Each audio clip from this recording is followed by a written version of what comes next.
Hello and welcome to Star Wars Stories. Let's continue the legendary adventures of Lando Calrissian. Lando and his droid continue to suffer from revenge attempts from both Gepta and the Renatassian Avengers. One assassin tried to kill the two by throwing a fragmentation grenade at them. However, he accidentally threw the pin instead of the grenade and only slightly damaged Vufi Ra. In another incident, which, as Lando suspected, had been orchestrated by Vufi Ra's enemies, he had been pushed over a rail into a vat of vitamin paste he had considered acquiring for that very trip, and he had fractured both an arm and a toe. In addition to being the targets of their sworn enemies, Lando and his droid were also forced to fend off occasional pirate attacks, during one of which, a fighter rammed the Falcon and damaged its boarding ramp.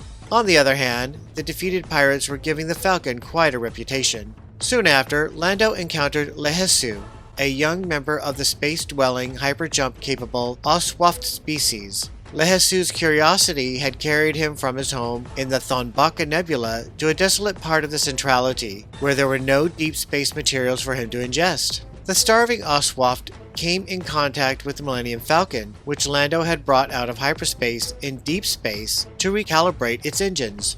After several halting attempts at communication, Lehesu finally conveyed his need for sustenance. Lando emptied the contents of the ship's recyclers into space, which Lehesu eagerly gobbled up.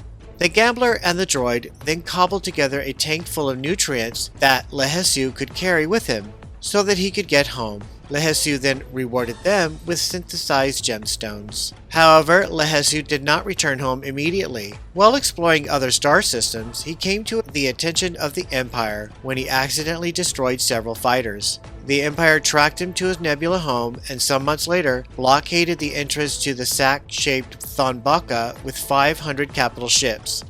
The fleet's orders were to cut off nutrients and starve the entire Oswaft race into extinction.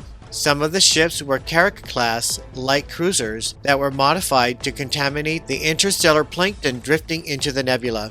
Lehesu then used a transceiver provided to him by Vufi Ra to contact the Millennium Falcon and plead for help. And now Star Quiz! Why does Vader want to lure Luke to Cloud City of Bespin?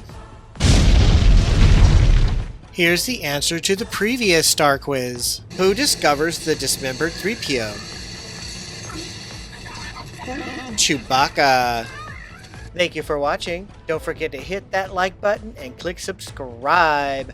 You can follow Star Wars Obsessed on Instagram and Facebook.